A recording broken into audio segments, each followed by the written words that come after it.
सदर आरिफ अलवी पारां 6 नवंबर ते आम चूंडू कराइण जी तजवीज़ ॾिनी वई आहे।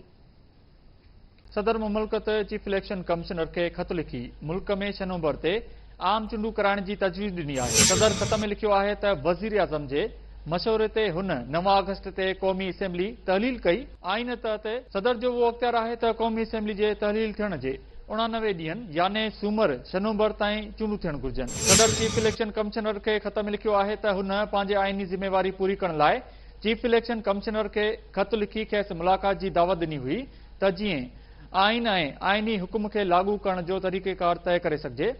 जॾहिं त चीफ इलेक्शन कमिश्नर खत जे जवाब में मौक़िफ़ अख्तियार कयो त उहो इलेक्शन कमीशन जो अख्तियार आहे।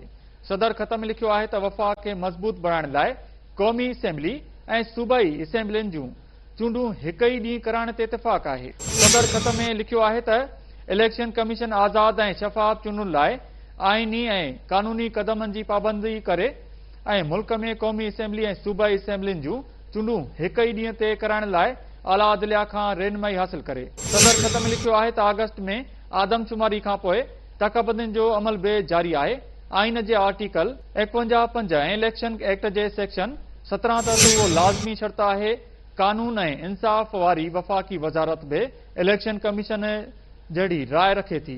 सदर खत में लिखियो आहे त चइनी सूबाई हुकूमतुनि जो ख़्यालु आहे त इलेक्शन जी तारीख़ जो ऐलान करणु इलेक्शन कमीशन जो मैंडेट आहे। आइन जे आर्टिकल 58(5) जे तहत सदर जो अख्तियार आहे त असेंबली जे तहलील थियण जे 90 ॾींहनि अंदरि चूंडुनि जी तारीख़ मुक़ररु करे। तंहिं करे क़ौमी असेंबली जे तहलील थियण जे 89 ॾींहनि याने सूमर 6 नवंबर ताईं चूंडूं थियण घुर्जनि।